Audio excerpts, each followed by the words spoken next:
Programa Falando de Vinho. Um oferecimento: Vitória Osteria e Carne, Sulina Parrilla e Restaurante, Flá Gastronomia, Franz Alimentos. Comemore!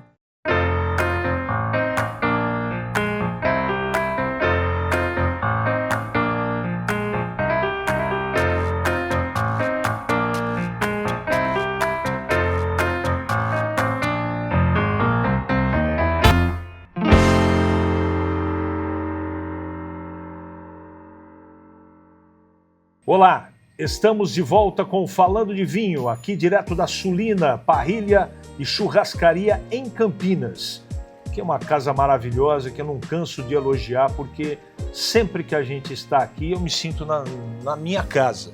Como o Vitor também conhece, como o Vitor também frequenta, eu acho que você assina embaixo, não assina, Vitor? Tá aqui com o Matheus, com o seu Emílio, com o pessoal da Brigada, é sempre um prazer, né? Com o Cleiton. Cleiton, figura. Grande Cleiton. Ele é o gerente da casa. Não teria nem aberto essas garrafas aqui. Não, fantástico. Com certeza. Bom, nós vamos falar de Espanha. Vamos continuar. E nós temos aqui 2 exemplares de vinhos tintos. Por favor, os apresente. Então, seguindo o que a gente tem feito, né? Nós pensamos 2 exemplares de ótima qualidade da Espanha e que faz parte da carta daqui da Sulina. Tá? Então, o pessoal que estiver nos assistindo e vier aqui sabe que vai se deparar com 2 vinhos de ótima qualidade. E são 2 vinhos assim distintos, porque aqui dentro tem muita informação que a gente precisa passar a respeito de Espanha. Tá? Só de cara, sabe, olhando aqui os rótulos, a gente tem bastante informação para passar para o nosso pessoal.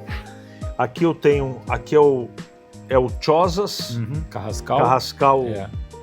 E aqui o Finca Manzanos Criança. Exatamente. Nós também vamos falar, entre outras coisas, sobre a Espanha, sobre o vinho tinto da Espanha, mas principalmente a diferença de um para o outro. Esse aqui na Sulina está custando 129 e esse um pouco mais elaborado, 229. São os 2 vinhos apresentados e patrocinados também pela Moy Wines, a quem o César Moy a gente agradece, ao Tomás, enfim, a toda a família Moya, que é responsável por essa carta. Né? O trabalho de enologia aqui, de escolha, de harmonização é feito pela Moy Wines. Então, e nós pensamos esses 2 vinhos por quê? Porque de cara é importante para o pessoal saber, aqui se tratando de Espanha, não só desses vinhos que temos na carta, a Espanha, como outros países, tem as suas DOCs, né? E aqui nós temos 2 presentes. Aqui nós temos a Utiel Requena, que é uma DOC, e nós temos Rioja, que simplesmente é a DOC mais importante da Espanha. Tá? Mas são diferentes. E por que são diferentes? Uma, a Utiel Requena, trabalha mais com uma casta autóctone chamada Bobal. Tem aqui Bobal e Tempranillo. Agora, a Rioja reina a Tempranillo, tá? Que se não é a mais importante, é uma das mais importantes castas da Espanha. Que a Tempranillo também nada mais, nada menos do que pode ser chamada lá Tinta del País, Tinta del Toro, e é a Aragonês ou a Tinta Roriz em Portugal. Entendeu? Em outros momentos você já colocou que a Espanha tem crescendo muito, tem crescido muito na produção, na elaboração e também ganhando fatias importantes de mercado. A gente falou no primeiro programa, né? Não sei se está lembrado, que ela é hoje a 3ª maior produtora, né? E um dos grandes players, quando a gente fala players, assim, exportadores mesmo, ela exporta muito. E que o pessoal não sabe, mas assim, existe também um mercado importante que é o mercado granel. Então, por ela ter extensões muito grandes de vinhedo e custo baixo de produção, ela exporta muito vinho a granel também. Certo? Então, não só vinhos elaborados, mas como vinho a granel. Então, na Espanha, assim como outros países, mas na Espanha você vai ter de cabo a rabo também muito vinho diferente e de todos os tipos em termos de qualidade. A gente não pode esquecer, por exemplo, de falar que na Espanha você tem uma bebida hoje bastante cultuada e para quem conhece vinho também, o pessoal gosta muito, faz inclusive um dia especial que é o Jerez, né? Que é um vinho totalmente diferenciado e você só encontra na Espanha. E por aí vai, né? Temos vinhos diferenciados no Priorato e tal. E nós vamos falar um pouco mais de algumas DOCs importantes, da Espanha e das suas uvas. E também dos rótulos, lógico, né? No mercado brasileiro, o vinho espanhol é bem aceito? Bastante. Hoje, bastante, porque, como a gente já falou no primeiro programa, você encontra vinhos de ótima qualidade ainda com preço acessível. Tá? Sabendo escolher, sabendo ler bem o rótulo, que a gente vai mostrar agora para os nossos telespectadores aqui, é que você consegue chegar, não só, obviamente, indo numa boa casa de vinho, como a Moia e outras, conversando com o profissional da casa, ele vai te indicar uma boa compra, dentro da sua capacidade de compra. Você quer comprar um vinho realidade, X, né? Então, você vai chegar lá para ele e vai pedir uma boa indicação. Agora, você está num restaurante e se depara com esses rótulos aqui, que eu gostaria de mostrar, é isso. Aqui nós temos um vinho jovem e nós temos um criança, tá? Você sabe qual é a grande diferença entre os dois, apenas olhando para o rótulo? Pelo rótulo, só a Rioja aqui. Só a DOC, né? A DOC. Não. Esse vinho sendo jovem, a Espanha é um país que leva a sério essa coisa de criança, reserva e gran reserva. O vinho jovem, ele normalmente não passa em carvalho, correto? E enquanto o criança, o reserva e o gran reserva, obrigatoriamente tem o seu tempo de envelhecimento. Bom, é regra, né? Na Espanha, sim. Outros países o pessoal não leva a sério. Bota a reserva lá, não quer dizer muita coisa. Na Espanha, não. Você tem, inclusive, uma regrinha, tá?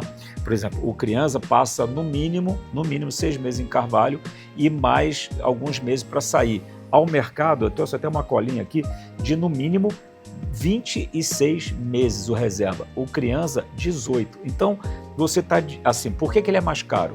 Porque ele já passou em madeira, ele está muito mais tempo guardado, ou seja, todo o capital de giro necessário está sendo bem cuidado na adega para sair ao mercado. Aí ele leva o quê? O nome criança e com essa denominação de origem. Ô Vitor, essa produção de vinho um pouco mais elaborada e mais longeva, ela encarece o vinho. Totalmente. Então, a tendência, pelo que eu percebo, um pouco que eu conheço, é que os vinhos estão indo para o mercado cada vez mais jovens. Totalmente.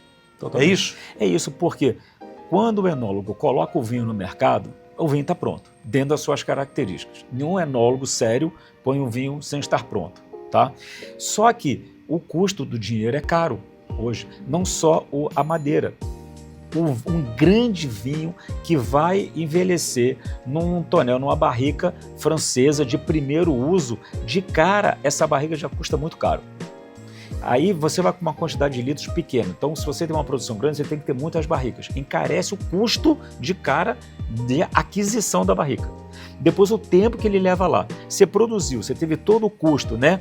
Na lavoura, da colheita, da produção. E você espera muito tempo para vender e esse dinheiro todo está parado, teoricamente, né? Então, isso encarece o vinho. Então, todo vinho sério, que é jovem, saiu ao mercado mais rápido. O outro já demorou um tempo para sair, aí 1 ano e meio pelo menos, esse tem que custar mais caro. Não tem jeito. E outra tendência que o mercado apresenta, não sei se isso em breve vai virar regra, é que eles estão, por causa do custo, né, para otimizar a venda, eles estão cada vez mais deixando o carvalho, a madeira de lado, para utilizar inox e ânfora. É isso ou é uma coisa específica de cada país? Não. Assim, se a vinícola tem necessidade de fazer caixa, né, fazer dinheiro rápido, então ela vai colocar só inox. Que não é nem ânfora. Ânfora já é um outro tipo de bebida. Sim. Tá? Então hoje se usa muito inox apenas, né, com controle de temperatura, qualidade bacana, e usa-se muito ovo de cimento. Hoje está muito na moda, porque retém bastante acidez, né? Ela por si só faz uma remontagem lá, é uma questão de física no ovo de cimento. Então você mantém um vinho com bastante acidez e bastante fruta ainda para uns vinhos jovens. Agora, a madeira não tem como de não ser usada para grandes vinhos, porque você tem que polimerizar os taninos, você tem que arredondar os taninos para ele poder ser longevo. Entendeu? Para aquele vinho de guarda que você vai conseguir guardar muito tempo, ou para aportar determinados sabores e amaciar os taninos, você tem que passar na madeira. Aí eu vou te colocar numa saia justa. Tranquilo, estou aqui para isso. E quem está produzindo vinho que tem que ter madeira, porque isso pertence ao processo?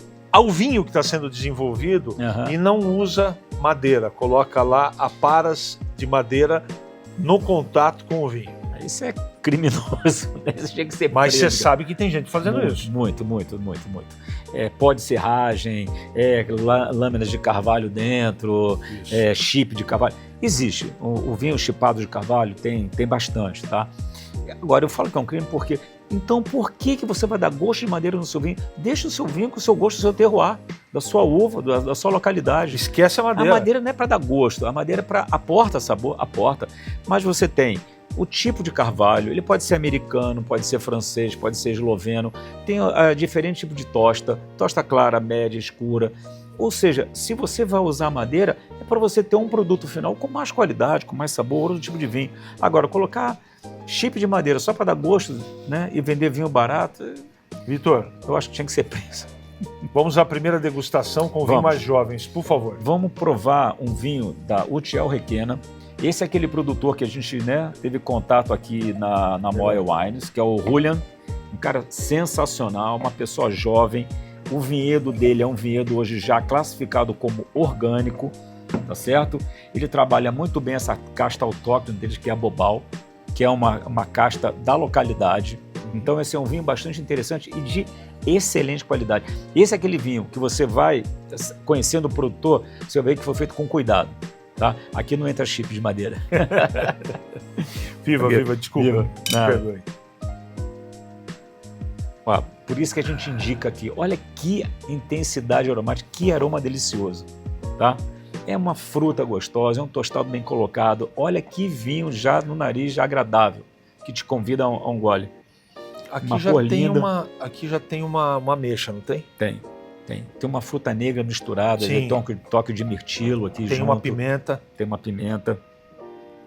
Já tem bastante coisa aqui, mas assim, o que eu já notei assim de cara, tem uma cereja aqui, uma cereja bem colocada. O que eu acho interessante é isso. Você de cara você já percebe assim, o cuidado que ele teve na colheita. Né? Conversando com ele, que eu sei que ele é agrônomo também, ele é o diretor hoje de enologia e proprietário, ele tem 80 hectares só de vinhedo. Então ele cuida. Para vocês terem uma ideia, esse vinhedo, um dos vinhedos deles é classificado como pago. Quando você estiver diante de um vinho espanhol que a vinícola ou o vinhedo tem essa classificação, é a maior classificação espanhola de qualidade. Que loucura. Se você falar, não, esse aqui é um vinho de pago, você já sabe que você está de frente com um vinho top, com um vinho já diferenciado. Tá? Vamos à boca?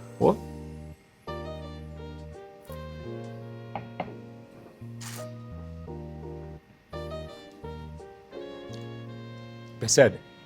Ó, acidez excelente. Persistência média alta. Amargor nenhum. Zero. A fruta repete na boca aquilo que você sentiu no nariz. Que você sente pimenta, sente uma fruta negra, você sente framboesa. Olha, na carta da Sulina, a esse valor, você imagina você pegando um prato aqui de massa delicioso, né? Ou um bife de churrasco. Olha que vinho bacana para você tomar assim tranquilamente e convida outro gole, entendeu?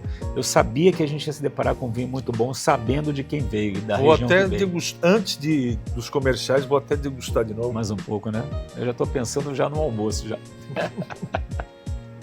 Delicioso. Muito bom. Vamos para um rápido intervalo comercial, falando de vinhos dá um tempo. E daqui a pouquinho a gente vai falar dessa belezura aqui da Rioja, que vale muito a pena. Se esse que é jovem está nesse nível, eu imagino como é que vai ser o próximo. Com certeza. Não sai daí. É um rápido intervalo e voltamos já.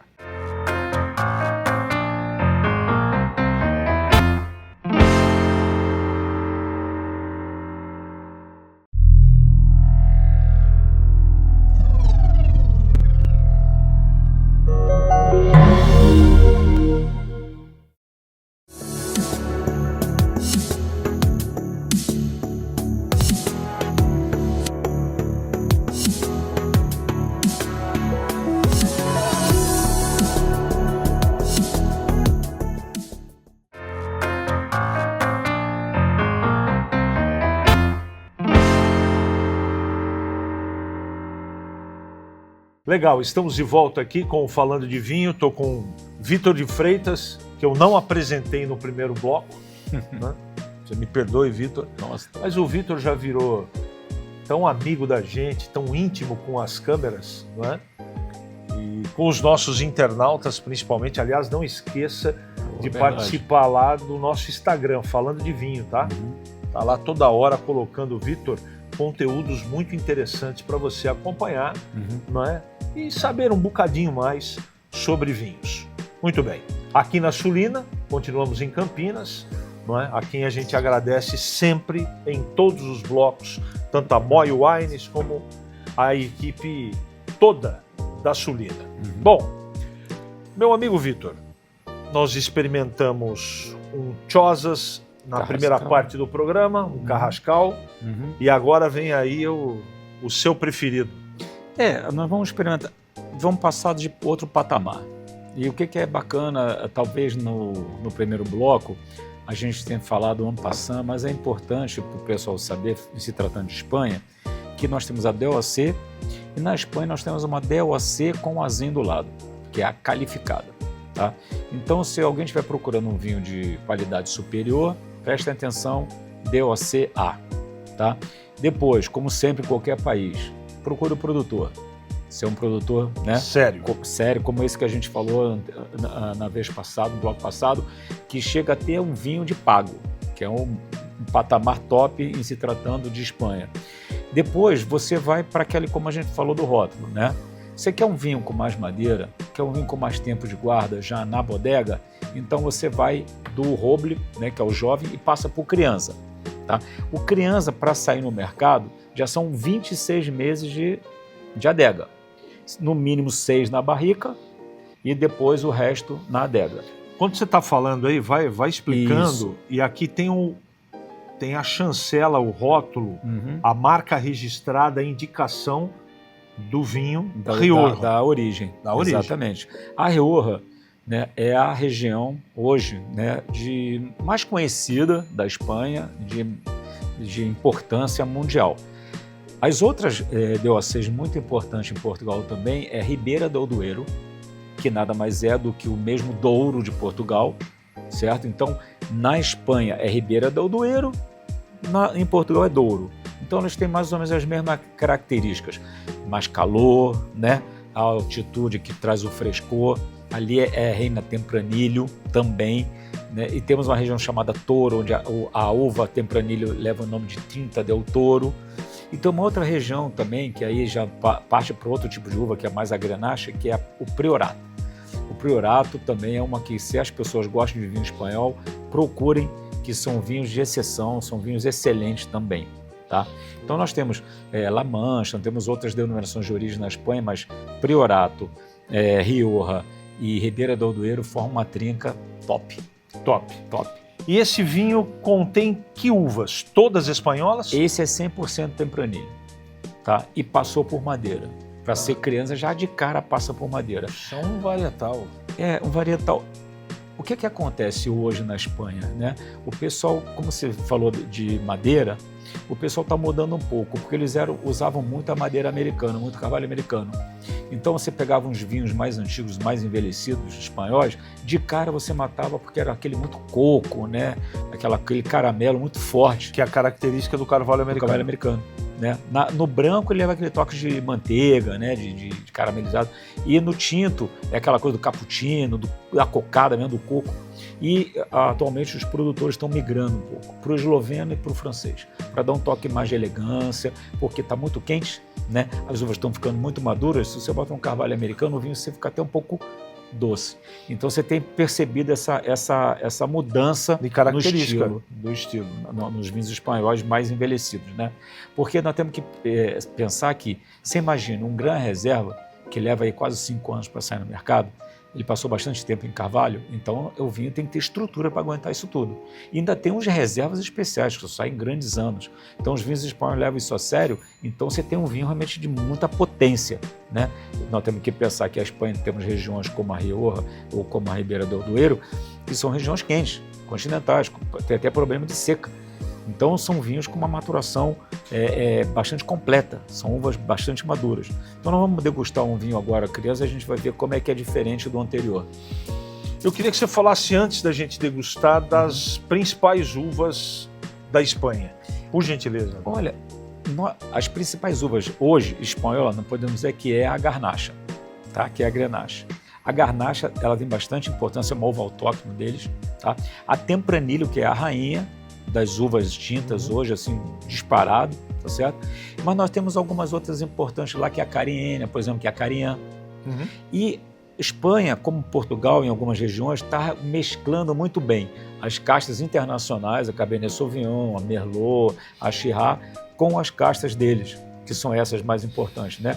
A Bobal, em algumas regiões, nós temos a Mencia, tá? Que também é uma uva tinta bastante importante em determinadas regiões da Espanha. Então, nós temos uvas autóctones hoje mescladas com uvas internacionais, que é o famoso blend, né? Que o pessoal faz bem feito. Eu fiz a pergunta de propósito para ficar a dica para vocês. Vamos degustar? Vamos, amigo Vitor, por favor. O que a gente pode esperar aqui?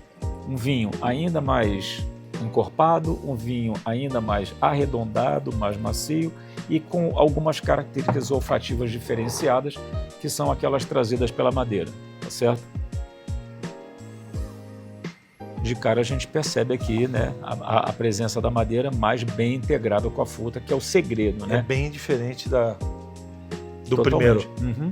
Você, lógico, tem um vinho ainda bastante frutado, uma fruta mais negra do que a anterior, né? Já você sente uma presença mais aqui de tostado, de charuto, mas nada que sobressaia, porque o grande segredo, né, para um grande produtor, um bom vinho tinto, quando passa por madeira, é a madeira não ser over, ela não passar a fruta. Entendeu? Ela tem que estar integrada. Então, quando você vai degustar, tecnicamente vai analisar um vinho, você tem que ver se a madeira não está passando a fruta. Isso é muito importante. Nossa, é um vinho, só de cara já é um vinho guloso, né?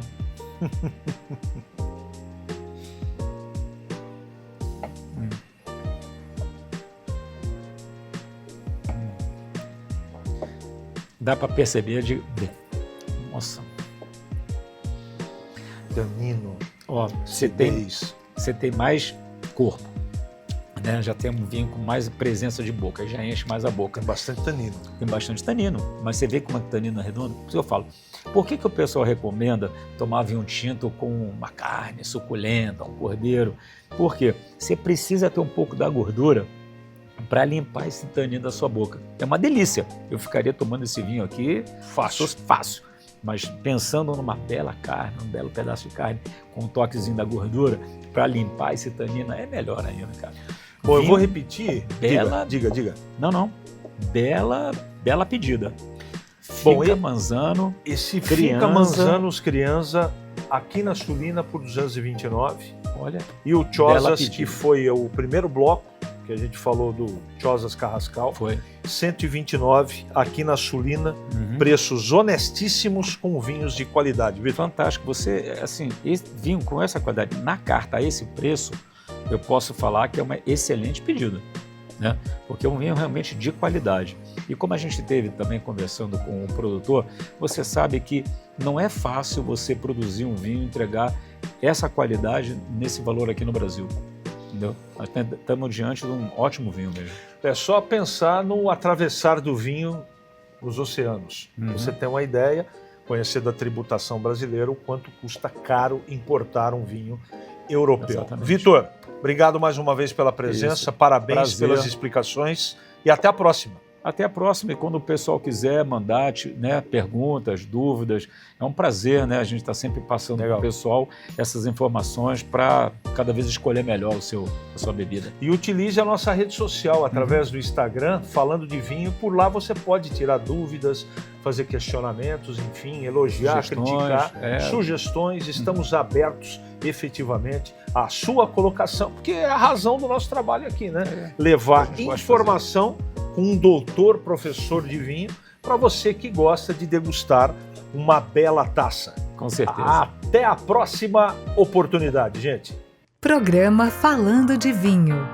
Um oferecimento Vitória Osteria e Carne, Sulina Parrilla e Restaurante, Flá Gastronomia, Franz Alimentos.